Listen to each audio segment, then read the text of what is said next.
Hello. सर्वप्रथम तथागत भगवान बुद्ध के चरणों में नमन करते हुए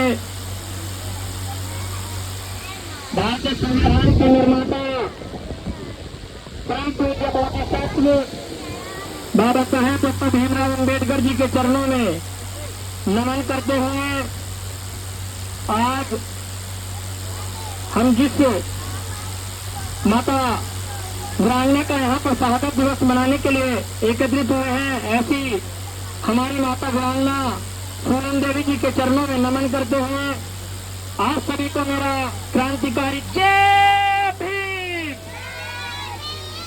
जय भीम।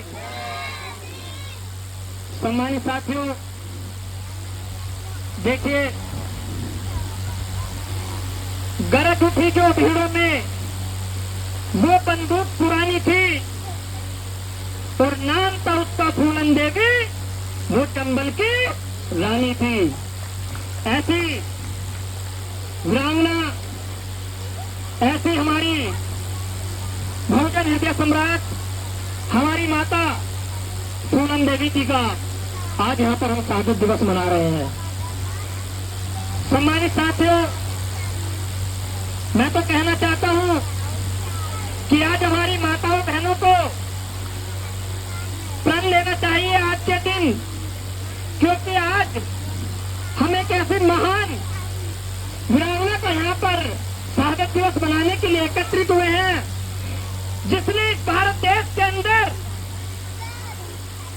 न जाने कितनी बार बलात्कार हुआ, न जाने कितनी जुल्म जाति झेली, और सम्मानित साथियों, वो फिर भी रुकी नहीं। जो लोकतंत्र का सबसे बड़ा मंदिर है, भारतीय संविधान के अनुसार संसद के अंदर जाकर संसद की शेरनी बनकर 1996 में हमारे देश में सांसद बनने का काम किया। ऐसे हमारी माता वीरांगना फूलन देवी जी भी। सम्मानित साथियों, मैं आपको बताऊं, माता फूलन देवी जी का एक वाक्य मैं आपको बता रहा हूं। एक बार जब ये सांसद का चुनाव लड़ रही थी, क्योंकि 1996 में ये सांसद जब बनी तो उसके उसी चुनाव के दौरान उन्हें दुबई जाने का भी अवसर हुआ। उन्हें दुबई जाने का अवसर प्राप्त हुआ तो उन्होंने दुबई में अपने लोगों से कहा, उन्होंने कहा कि मैं भारत से आई हूं और मैं ऐसे दबे कुचले समाज से आई हूं। मैं ऐसे, क्योंकि वे मल्ला जाति से बिलोंग करती थी, और मल्ला जाति क्योंकि बहुजन समाज के अंदर एक दबे कुचले समाज माना जाता है। उन्होंने कहा कि मेरे साथ जुल्म जाति हुई, क्योंकि जो वहां के ऑर्गेनाइजर थे उन्होंने राजनीतिक बातें बोलने के लिए मना भी किया था, लेकिन उन्होंने फिर भी कहा और बोला कि मैं ये वाक्य जरूर बताऊंगी, क्योंकि आज हमारे देश के अंदर एक छोटी जाति के लोगों को सिर्फ इसलिए उसके साथ जुल्म जाति कर दी जाती है क्योंकि वो अपना जीवन स्वाभिमान से जीने को मजबूर होती है। सम्मानित साथियों, वो स्वाभिमान से जीवन जीना चाहते हैं, लेकिन जीवन जीने नहीं दिया जाता, उसके साथ बलात्कार किया जाता है। तो मैं आपको बताऊं सम्मानित साथियों, उन्होंने दुबई में एक इंटरव्यू के दौरान कहा, उन्होंने कहा कि जब इतने सारे लोगों ने मेरे साथ बलात्कार किया और मैंने उसका प्रतिशोध लेने का कसम खाई। आप अपने इतिहास को जानिए, भारत के अंदर एक देवी हुई है। सम्मानित साथियों, आपने इतिहास पढ़ा होगा माता सीता का, तो उन्होंने उदाहरण दिया, क्योंकि कुछ लोग कहते हैं, और हर साल आपने देखा होगा, अभी कुछ ही समय पश्चात फिर से मेला आ रहा है, रावण का मेला आपने देखा होगा। और एक रावण जो एक सीता का अपहरण कर ले गया, आप उसको हर बार चलाते हो, अरे वो रावण हर बार आपकी छाती पर फिर से खड़ा हो जाता है। लेकिन फूलन देवी ने कहा कि यदि मैंने उन अपने रावणों को मारने का काम कर दिया तो आप मुझे बताओ मैंने कौन सा गुनाह कर दिया। सम्मानित साथियों, अगर उन्होंने सीता के अपहरण करने वालों को उन्होंने रावण कहा, तो क्या उन्होंने तो रावण ने तो अपहरण करा था? अरे मेरा तो बलात्कार हुआ है। सम्मानित साथियों, तो मैंने अगर उनको मार गिराया तो मैंने कौन सा गुनाह कर दिया? आप लोग मुझे डकैत कहते हो। अरे किस उससे आप मुझे डकैत कहते हो सम्मानित साथियों।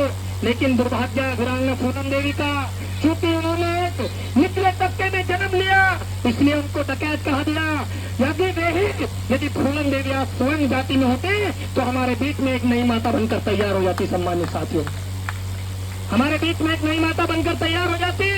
और मैं आज यहाँ पर हमारी इतना बड़ा महिला समाज यहाँ पर बैठा है, क्योंकि मुझे बताया गया था कि महिला सशक्तिकरण का भी विषय यहाँ पर रखा गया है। मैं आपको एक बात बता देना चाहता हूँ, क्योंकि यहाँ पर सर्व समाज की मेरी माताएं बहनें, यहाँ पर आज मेरी माताएं बहनें सर्व समाज की बैठी हैं।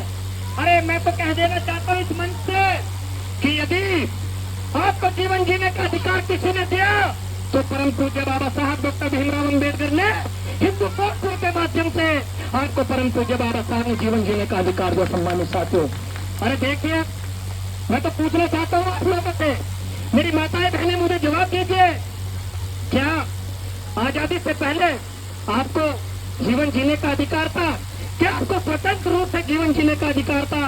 अरे महिला सशक्तिकरण की यदि हम बात करते हैं तो महिला सशक्तिकरण में मैं तो कह देना चाहता हूँ, अरे हमें चाहिए, हमें महिलाओं को चाहिए कि हम अपने प्रत्येक क्षेत्र में, चाहे वो आर्थिक क्षेत्र हो, चाहे राजनीतिक क्षेत्र हो, चाहे सामाजिक क्षेत्र हो, हर क्षेत्र में, हम जीवन के हर क्षेत्र में स्वतंत्रता रूप से फैसले लेने में, स्वतंत्रता रूप से काम करने में, हम अपने आप में पूर्ण रूप से स्वतंत्र हो, यही महिला सशक्तिकरण का उद्देश्य होता है सम्मानित साथियों।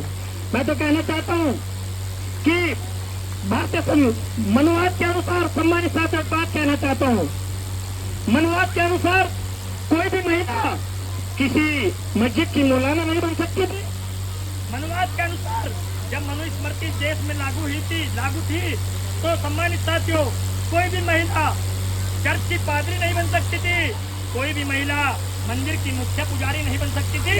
लेकिन सम्मानित साथियों हम शुक्रगुजार हैं अपने भगवान का, बाबा साहब डॉक्टर भीमराव अम्बेडकर ने भारतीय संविधान के माध्यम से आपको मंदिर का मुख्य पुजारी नहीं बनाया, आपको भारत का प्रधानमंत्री तो क्या, आपका मुख्यमंत्री तो क्या, आपको राष्ट्रपति तो क्या, आपको DM CM deputy collector engineer teacher वीचर सब कुछ बनाने का आपको काम कर दिया सम्मानित साथियों। मैं तो कहना चाहता हूँ आज आप लोग प्रण लीजिए और एक वादा करिए, ये यहाँ पर इतनी बड़ी महिला समाज यहाँ पर बैठी है, एक वादा कीजिए अपने आप से कि हम भारतीय संविधान के अनुसार जो हमें बाबा साहब डॉक्टर भीमराव अम्बेडकर ने भारतीय संविधान के अनुसार सम्मानित साथियों एक बात कहना चाहता हूँ, हिंदू कोड बिल आपको पढ़ना चाहिए। हमारी माताओं बहनों को जो हमारी यहाँ पर शिक्षित महिलाएं भी बैठी हैं, हमारी मातृशक्ति जो शिक्षित है ये भी हमारी बैठी है। सम्मानित साथियों हिंदू कोड बिल जो पुराने विधि विधान मनुस्मृति में चले आ रहे थे, बाबा साहब डॉक्टर भीमराव अम्बेडकर ने उनकी छाती पर वार करते हुए, उनकी छाती पर प्रहार करते हुए उनकी कमर तोड़ने का काम किया और आपको पुरुषों की बराबरी में दर्जा देने का काम बाबा साहब डॉक्टर भीमराव अम्बेडकर। सम्मानित साथियों इसलिए मैं तो कहना चाहता हूँ, यदि हम महिला सशक्तिकरण की बात करते हैं कि आज हम माता सावित्रीबाई फुले को देखिए, माता रमाबाई अम्बेडकर को देखिए, और सम्मानित साथियों क्योंकि राजनीति का मंच नहीं है लेकिन महिला सशक्तिकरण की बात है तो सम्मानित साथियों आदरणीय बहन कुमारी मायावती जी का नाम लेना नहीं बोलूंगा।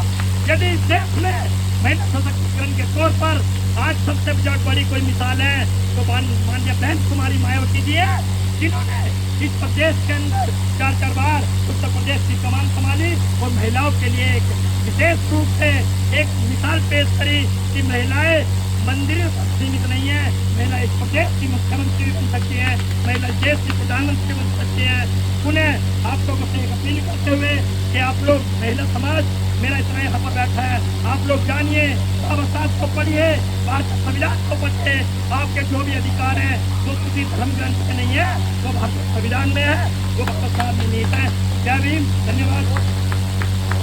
बहुत अच्छा, सही है। हेलो।